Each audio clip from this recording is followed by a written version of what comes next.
3장 20절에서 21절입니다. 밀어쓰셔서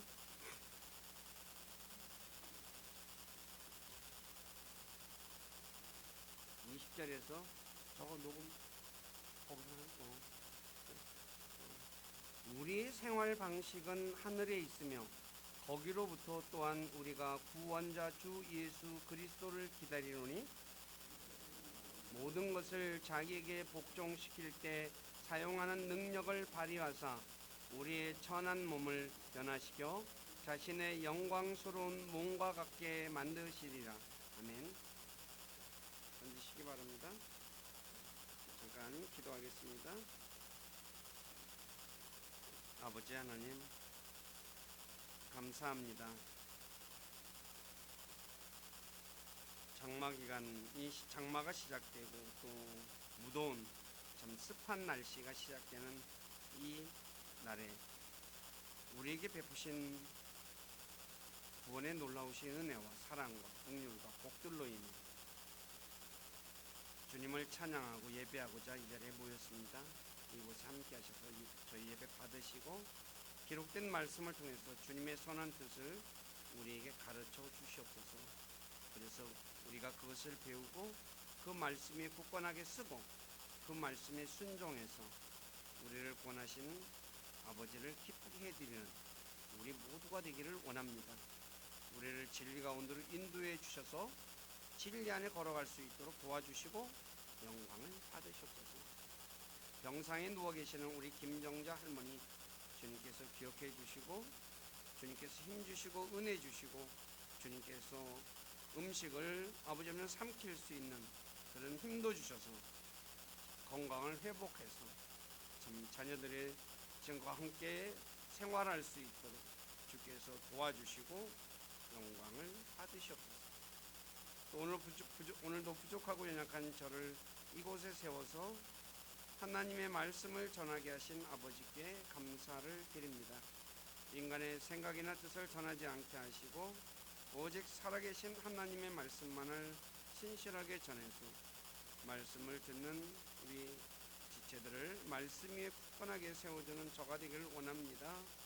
저희 생각과 입술을 붙잡아 주시고 주님의 선한 도구로 사용하셔서 주님만 홀로 영광을 받으시옵소서. 남은 시간을 주님께 의탁하며 우리 주 예수 그리스도 이름으로 기도드립니다. 오늘 말씀은 이게 빌립보서 3장 17절서부터 사실 연결되어져 있는 내용입니다.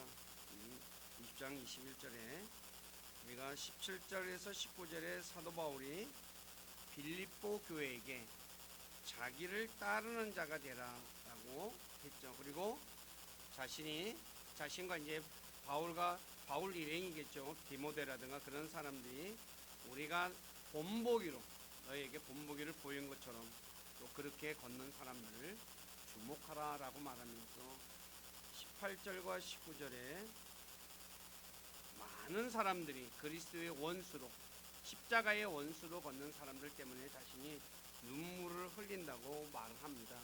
즉 바울을 따르지 않고 다른 것을 따르는 사람을 얘기하는 거죠.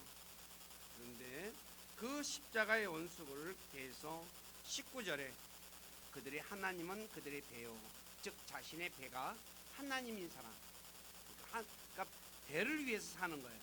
먹고 마시는 그걸 위해서 사는 사람을 얘기하는 거죠. 그 다음에 땅의 일들을 생각하는 사람, 바로 그 사람들이 그리스도의 십자가의 원수다라고 성경은 바울이 말을 합니다. 그러면서 오늘 3장 20에서 21절에 우리의 생활 방식이 하늘에 있는데 거기서부터 즉 하늘로부터 우리가 구원자 주 예수 그리스도를 기다린다고 말하죠. 그러면서 그분께서 자신에게 모든 걸 복종시킬 때 능력을 사용해서 우리의 천한 몸을 바로 자신의 영광스러운 몸과 같이 변화시킬 것을 말씀하고 있습니다.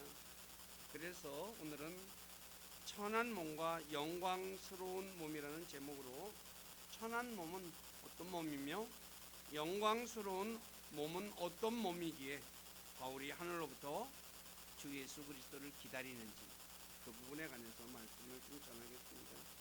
첫째, 천한 몸은 현재 우리의 육신을 말합니다. 그러니까 저와 여러분들의 이 육신, 현재 육체, 이걸 살이라고도 표현하기도 하죠. 그리고 영광스러운 몸은 부활한 몸, 예수님처럼 부활한 몸을 말합니다. 그래서 그럼 영광스러운 몸이란 어떤 몸이냐, 그 부분에 관해서 좀 살펴보겠습니다. 첫 번째, 영광스러운 몸은 영에 속한 몸입니다. 이 내용은 고린도전서 15장의 부활장이라고 하는 장에 40절 이하에 아주 자세하게 좀 나와 있습니다. 고린도전서 15장 44절에 보면 본성에 속한 몸으로 뿌려지고 영에 속한 몸으로 일으켜지나니 라고 얘기하면서 본성에 속한 몸이 있고 영에 속한 몸이 있다. 본성에 속한 몸은 우리 현재 육체를 얘기하고, 영에 속한 몸은 예수님처럼 부활하신 예수님의 몸과 같은 그 몸이 있다고 말하고 있죠.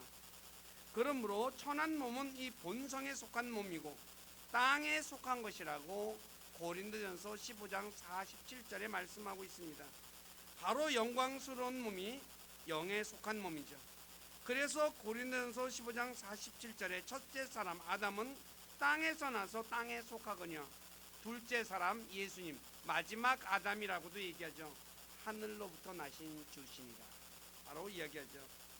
그래서 이 영광스러운 몸은 하늘에 있는 하나님의 천사와 같은 영적 몸을 가지게 됩니다. 그래서 예수님께서 마태복음 22장 30절에서 부활 때에는 그들이 장가가지도 시집가지도 아니하며 하늘에 있는 하나님의 천사들과 같다라고 하죠. 부활 때에는 하늘에 있는 천사와 같은 그런 몸을 저와 여러분들이 입게 된다는 거죠. 그래서 두 번째, 영광스러운 몸은 하늘에 있는 몸입니다. 그래서 고린도전서 15장 40절에 보면 또 하늘에 있는 몸들도 있고 땅에 있는 몸들도 있으니 라고 이야기하죠. 바로 땅에 있는 몸은 저와 여러분들 현재 육체를 말하고, 하늘에 있는 몸은 뭐예요? 부활하신 예수님 같은 몸, 천사와 같은 몸, 그 몸이 있죠. 이 천한 몸은 땅에 있는 몸을 말합니다. 그러나 영광스러운 몸은 하늘에 있는 몸이고, 그리고 땅에 있는 영광과 하늘에 있는 영광과는 확연히 차이가 나죠. 그 내용은 고린도전서 15장 40에서 41절에 있습니다. 기록되어 있는데 이렇게 말합니다. 또한 하늘에 있는 몸들도 있고 땅에 있는 몸들도 있으나 하늘에 있는 것들의 영광이 이러하고 땅에 있는 것들의 영광이 저러하니라. 해의 영광이 이러하고 달의 영광이 이러하며 별의 영광이 또 다르니 이 별과 저 별이 영광면에서 다른도다 라고 했죠. 땅의 영광은 풀의 꽃과 같은 영광이지만 하늘의 영광은 영원토록 빛나는 영광입니다. 아시다시피 해와 달과 별은 굉장히 영원히 빛나는 빛이죠. 왜? 땅에 있는. 근데 베드로전서 1장 24절에 사람의 영광에 대해서 풀의 꽃과 같다라고 말해요. 풀의 꽃은 어때요? 잠시 있다가 피죠, 지죠. 제가 우리 집에 옥상에 꽃이 꽃 피는 게 몇 개 있는데 1년 내내, 그러니까 봄에서부터 여름, 가을까지 이렇게 계속 피는 꽃들도 있더라고요. 그런데 하루도 안 돼가지고 지는 꽃이 있어요. 그래서 너무 신기했는데 저희 집에 선인장이 25년 만에 꽃을 피웠어요. 그런데 꽃이 폈는데 그 사진을 찍었어요. 그래서 이게 언제 피지? 근데 밤에 꽃이 피더라고요. 그래가지고서 꽃이 굉장히 화려해요. 그래가지고서 사진을 찍어놨어요. 그 다음날 아침 되니까 오후 되니까 오그라들더라고요. 그래서 이게 오후에는 오그라들었다가 다음날 다시 피는가 보다 그런 거예요. 그냥 그걸로 끝. 18시간 딱 피고 끝. 그래서 그것만 그런가 그랬더니 그 다음에 또 꽃이 또 다른 저기 선인장 쪽에서 폈어요. 똑같아요. 2번 그러고 나니까 이번에 또 하나 피는 게 있어요. 피려고 하는 게. 그런데 그것도 아마 그럴 것 같아요. 꽃이라는 건 진짜 얼마 같지도 않는 거죠. 근데 하늘의 영광이. 마찬가지로 이 빛나는 영광, 예수님께서 누가복음 12장 27절에 솔로몬의 영광을 세상에서 아시다시피 솔로몬이 어떤 사람이에요? 그냥 진짜 이스라엘 그 넓은 땅을 다스리고 온갖 부귀 영화를 다 누린 사람이에요. 그런데 들에 핀 백합보다 못하다라고. 꽃, 백합꽃 화려한 냄새도 향기도 굉장히 좋죠. 그런데 그 백합보다 못하다네요. 자, 누가복음 12장 27절 제가 읽을게요. 백합들이 어떻게 자라는지 깊이 생각해보라. 그것들은 수고도 아니하고 길쌈도 아니하느니라. 그러나 내가 너희에게 이르노니 자기의 모든 영광 중에 있던 솔로몬도 이것들 중 하나와 같이 차려입지 못하였느니라. 솔로몬의 영광, 이 영광을 세상 사람들이 다 구하는 거잖아요. 그런데 백합보다 못하다 그래요. 그런데 이걸 갖기 위해서 얼마나 애쓰고 노력해요. 그런데 우리는 백합과는 비교할 수 없는 영원한 영광을 얻을 수 있다는 거죠. 이게 그리스도인들에게 주어지는 거죠. 사도 바울은 고린도후서 4장 17절에서 자신이 잠시 받는 가벼운 고난이 자신을 위해 훨씬 더 뛰어나고 영원한 영광의 무거운 것을 이룬다라고 말해요. 저와 여러분들은 하나님께서 주 예수 그리스도를 위해서 내가 고난을 받게 되면 어떻게 돼요? 영원한 영광을 받게 된다고 주신다고 성경은 말씀하고 있다는 거죠. 그래서 솔로몬의 영광과는 비교도 안 되는 그런 영광이 누구에게 주어져요? 그리스도인들에게 주어집니다. 바울이 그러니까 어떻게 살아라 그러겠어요? 땅의 일을 생각하며 살아라 그러겠어요? 자신의 배가 하나님 그것처럼 그걸 위해서 살으라고 하겠어요? 너희는 나를 따르는 자가 되라 라고 말하는 이유를 아시겠어요?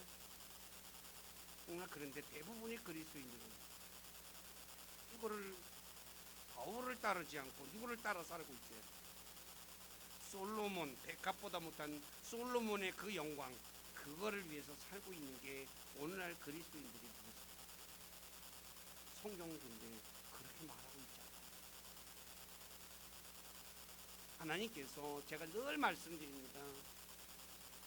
이스라엘 백성들을 이집트에서 이끌어낸 목적이 그냥 먹고 자고 잘 먹고 잘 입고 잘 살기 위해서 끄집어냈습니까?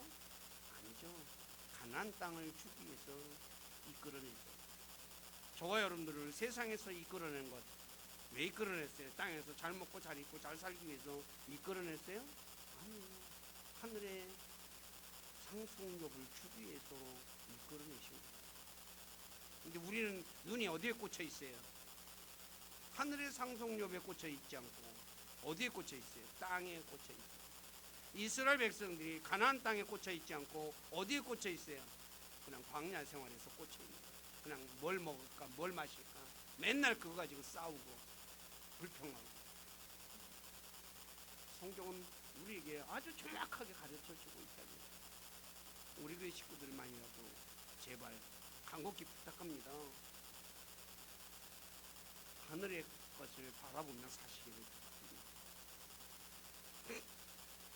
하늘에 있는 영광이라 할지라도 해와 달과 별이 다른 것처럼 영광도 다릅니다. 다시 말해 나중에 하나님 앞에서 받는 상급이 다르다는 것을 성경은 우리에게 가르쳐주고 있어요. 이것이 우리가 성경에서 이런 거를 배워야 된다는 거죠. 어떤 사람은 구원 받았으니까 똑같아. 아니에요. 성경은 다르게 분명하게 얘기합니다.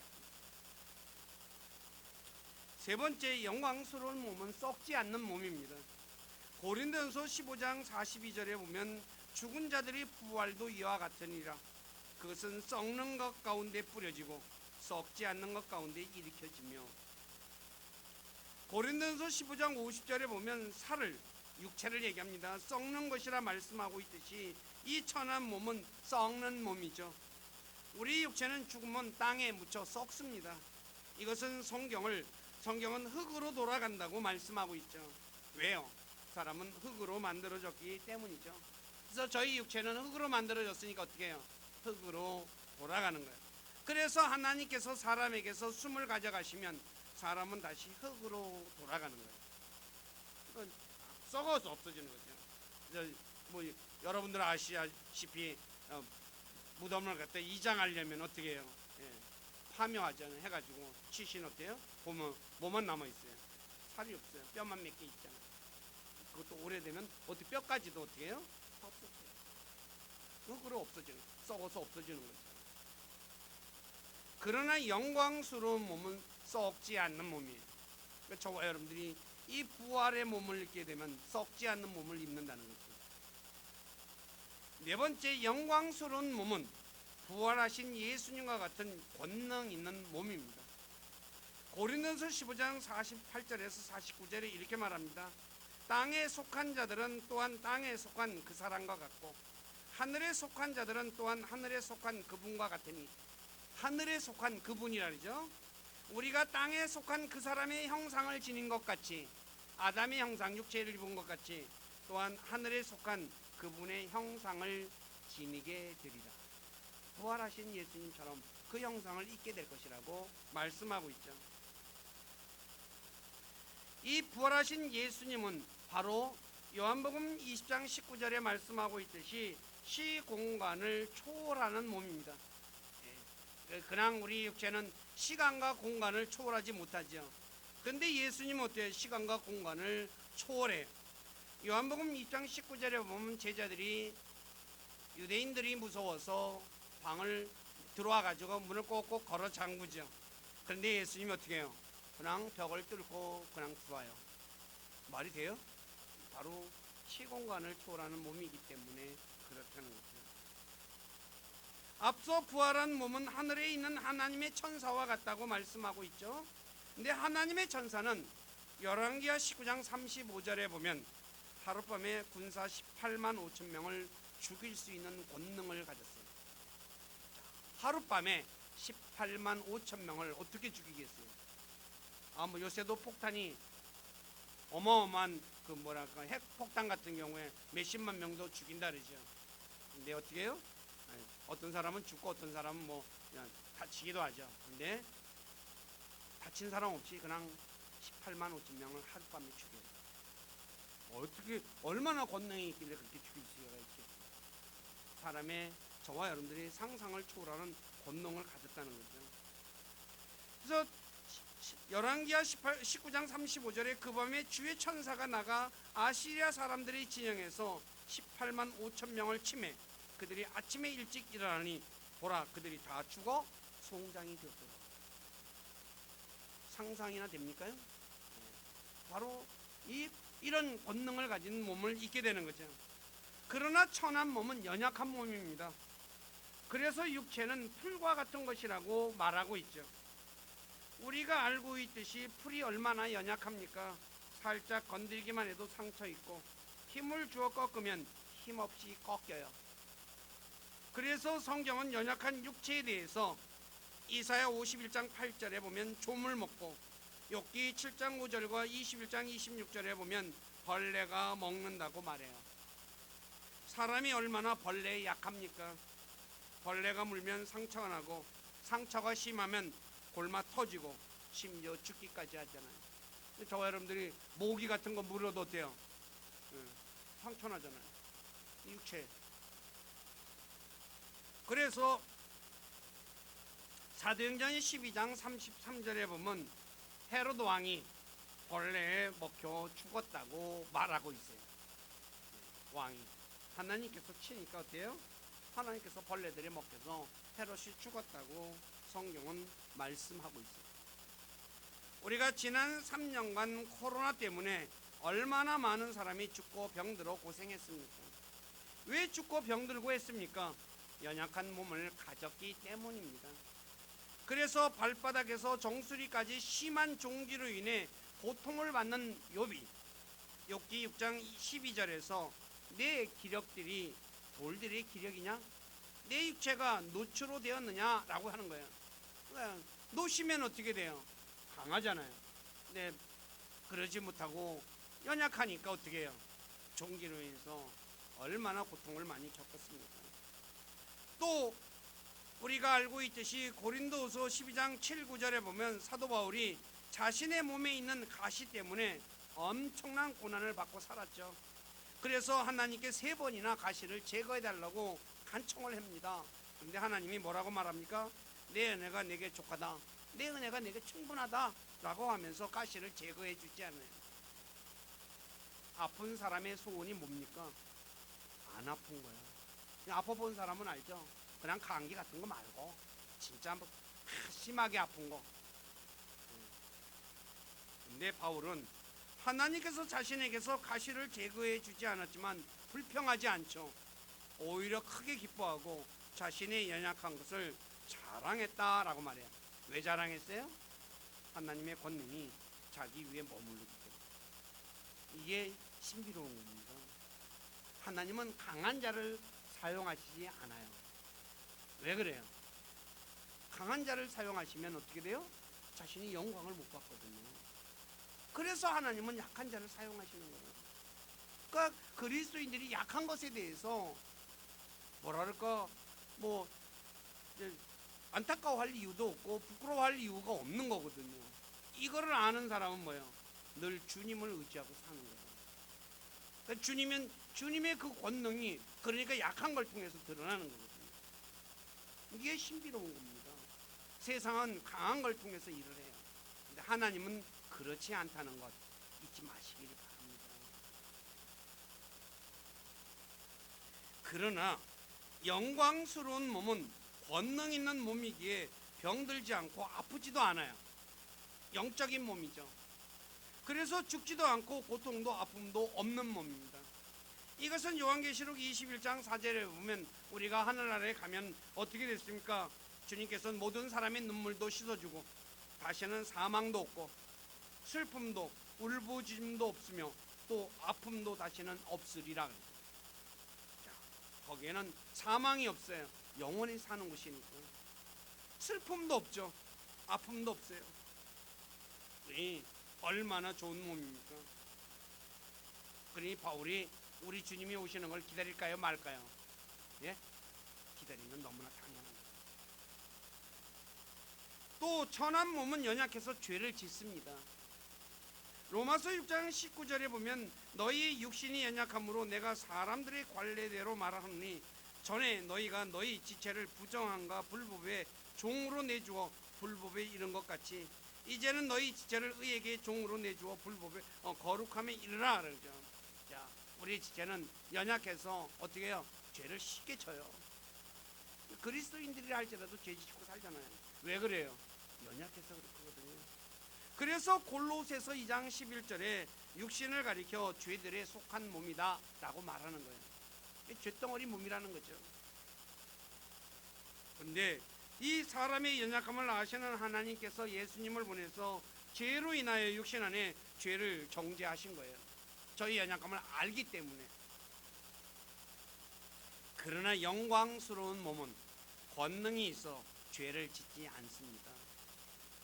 그래서 로마서 8장 23절에 성령의 첫 열매를 소유한 우리까지도 속으로 신음하며 양자 삼으심 즉 몸의 구속을 기다린다 라고 말하는 거거든요. 바울이 로마서 쭉 읽어보시면 알지만 바울이 얼마나 죄 짓는 것 때문에 나는 비참한 사람이다 라고 얘기해요. 왜 그래요? 육체가 연약한 육체를 입었기 때문에. 살펴보았듯이 천한 몸은 본성에 속한 몸이고 땅에 속한 것이지만 영광스러운 몸은 영에 속한 몸입니다. 또 천한 몸은 땅에 있는 몸이지만 영광스러운 몸은 하늘에 있는 몸입니다. 천한 몸은 썩는 몸이지만 영광스러운 몸은 썩지 않는 몸입니다. 천한 몸은 시공간의 제약을 받지만 영광스러운 몸은 시공간의 제약을 받지 않는 권능 있는 몸입니다. 그러니 바울이 하늘로부터 주님이 오시기를 간절히 바라는 것은 너무나 당연한 것이 아니고 무엇이겠습니까? 그러면 두 번째, 어떻게 영광스러운 몸이 될까요? 주님께서 모든 것을 자기에게 복종시킬 때 사용하는 능력을 발휘하사 영광스러운 몸으로 만드신다고 21절에 말씀하고 있죠. 좀 더 쉽게 말씀드리면 말씀으로 천지 만물을 창조하신 권능으로 그렇게 하시는 겁니다. 말씀으로 천지를 창조하신 그 권능이 우리의 몸을, 천하 몸을 영광스러운 몸으로 만들지 못할 이유가 뭐가 있겠어요? 성경엔 그와 같은 것들이 너무나 많죠.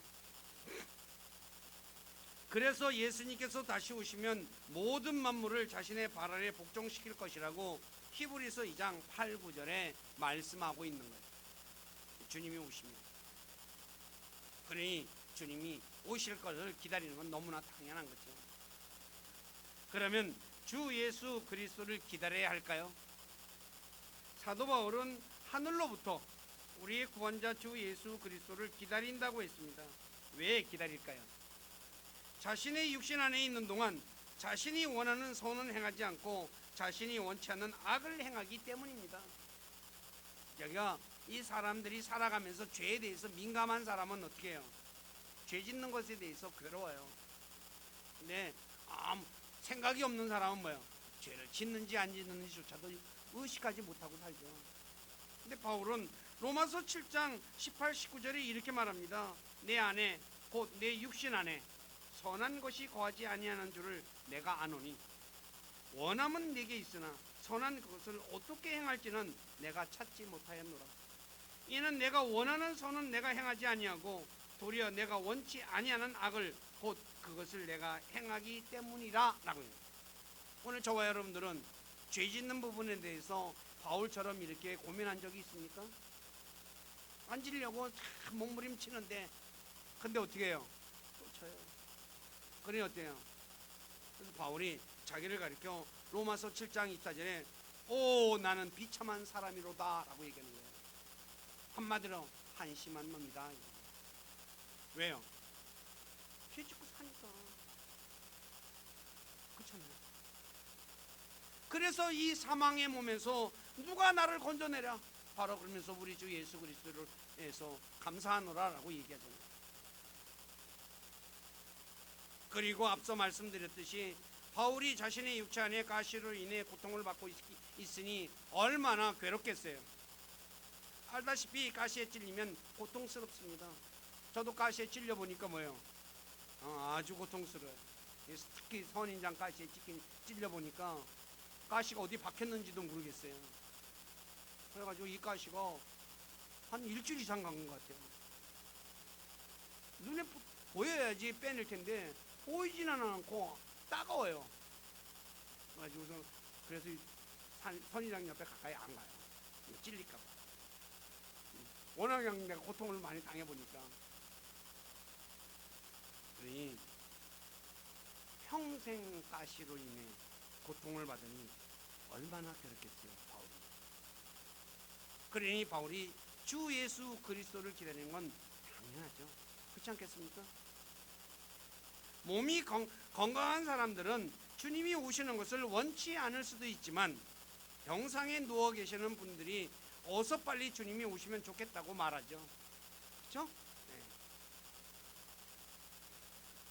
오늘 저와 여러분들은 어떻습니까? 한번 자신을 잘 생각해 보시기 바랍니다. 죄에 대해서 내가 민감하게 반응하고 있는 사람인가? 내가 또 아파가지고 있는가? 자신이 안 아프고 흔히 말하는 대로 세상에서 잘 먹고 잘 입고 잘 살면 뭐예요? 주님 오시는 것 원치 않을 것이에요. 그러나 내가 죄에 대해서 민감하고 그리고 내게 고통이 있으면 주님이 오시는 걸 기다릴 것이에요.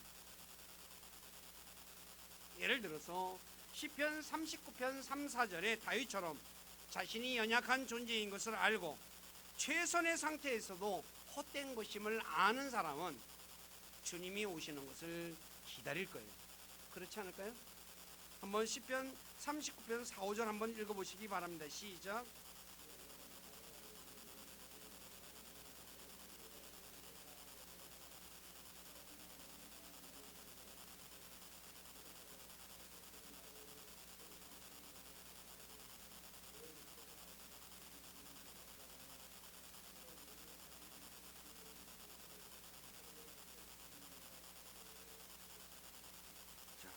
내가 연약한 존재를 알아요.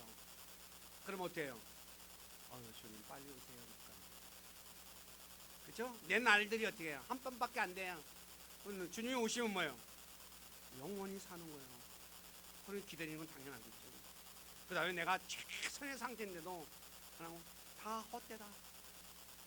전도서에 나오는 대로 헛되고 이런 사람은 어떻게 될까요? 주님 오시는 걸 기다릴 거예요. 그러나 이거를 모르는 사람은, 자기가 강하다고 생각하는 사람, 자기가 힘이 있다고 생각하는 사람, 그런 사람, 자기가 잘났다고, 흔히 말하는 속된 말로 잘났다고 생각하는 사람들은 기다리지 않을 거예요. 근데 이것을 아는 사람은 기다릴 수밖에 없다는 거죠. 기다린다는 말은 하늘을 쳐다보며 간절히 기다리는 걸 의미하는 거예요. 그냥 막연히 기다리는 게 아니라 언제 오실까? 우리가 사람을 기다릴 때 있죠. 네, 온다고 하는데 언제 오지? 아니, 오늘 올 때가 됐는데? 하면 어떻게 해요? 밖을 내다보잖아요. 그렇죠? 올 때가 됐는데 하고 바로 그 마음. 주님이 오신다고 했는데 언제 오실는지 기다리는 거죠.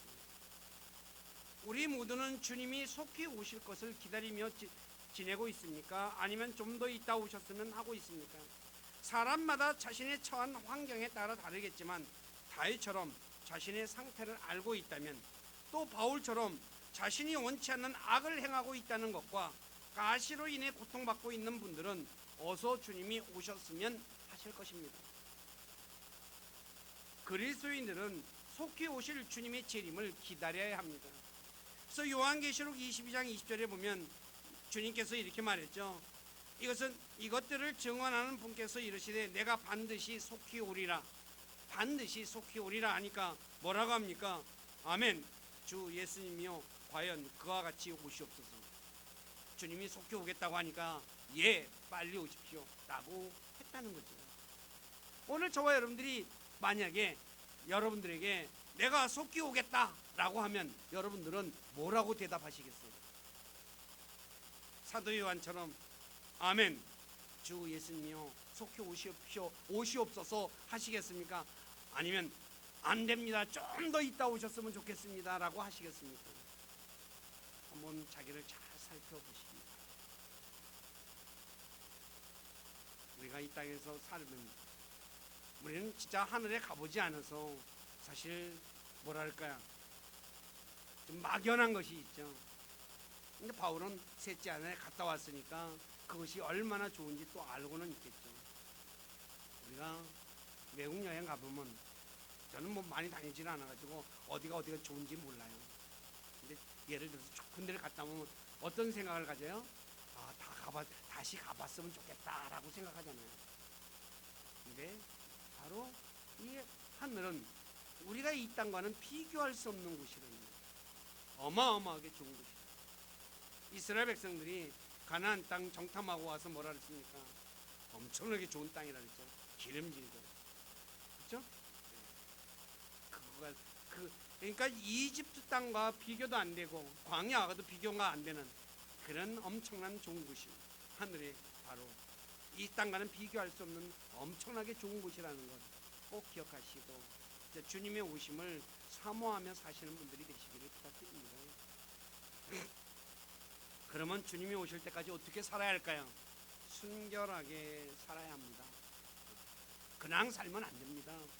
제 요한일서 오늘 읽었던 건데 다시 한 번 더 제가 읽을게요.